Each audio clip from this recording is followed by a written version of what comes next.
They came with dreams. They worked hard. They built lives. But now they're leaving. Quietly. Suddenly. Entire communities of immigrants, some who spent decades in the UK, are packing up and walking away from the cities they once called home. What's happening in 2025 that's driving them out? It didn't start with headlines. It started with whispers. A neighbor moving out in the middle of the night. A local shop closed without warning.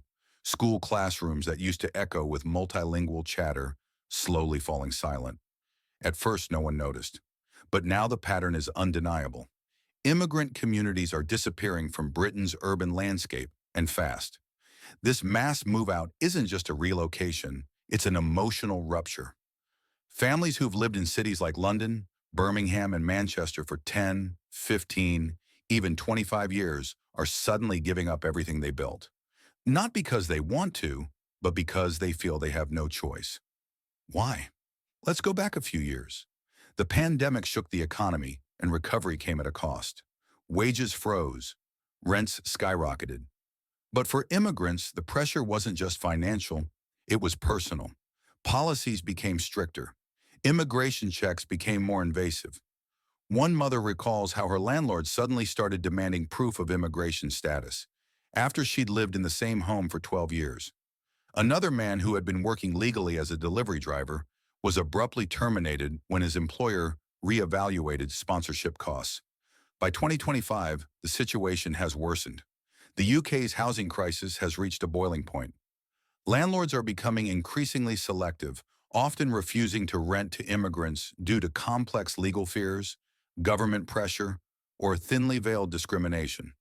Families are crammed into single rooms, paying triple what a citizen might. One Bangladeshi father says, "My kids are citizens, born here, but we are treated like we're illegal. I feel ashamed, and I've done nothing wrong."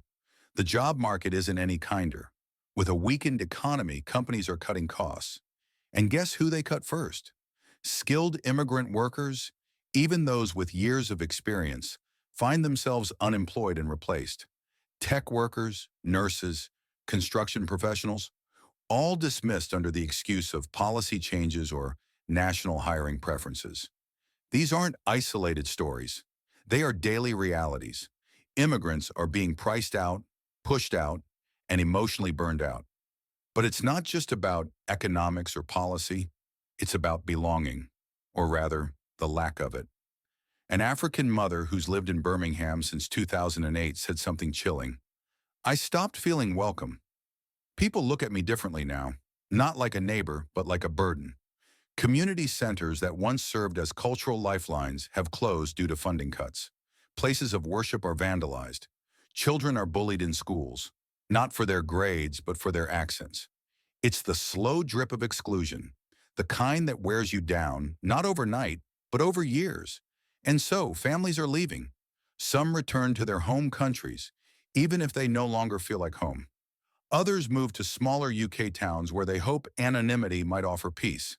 Some are heading to other European countries, seeking not riches, but respect. "I don't need luxury," one Pakistani shopkeeper says. "I just want dignity, that's all." Yet this mass move-out is leaving a silent scar on British cities. Local economies are taking hits. Small businesses are vanishing. School enrollments drop. Healthcare sectors are short-staffed. Immigrants weren't just workers. They were essential, often filling roles others didn't want. Now their absence is felt, strongly, but still very few are talking about it. Why? Is it shame? Is it denial? Or is it easier for the nation to look away than to admit that its promise of inclusivity is cracking? There is a heartbreaking irony here. Immigrants who came to the UK in search of a better life are now leaving to protect what's left of their self-respect. They are not fleeing war or disaster, but something quieter and more invisible. Social erosion, the slow death of acceptance. And here's the chilling part. This isn't the end. Experts warn that unless systemic changes are made, the exodus will accelerate. Britain may soon find itself not just less diverse, but less humane. Because when those who contribute the most are made to feel the least valued, the damage goes deeper than just economics. It strikes the nation's very soul. So the question is no longer, why are they leaving? It's what kind of country are we becoming that they feel they must? If this video moved you, made you think, or opened your eyes, please like, share, and subscribe to this channel. These stories matter, and the more we talk about them, the harder they become to ignore.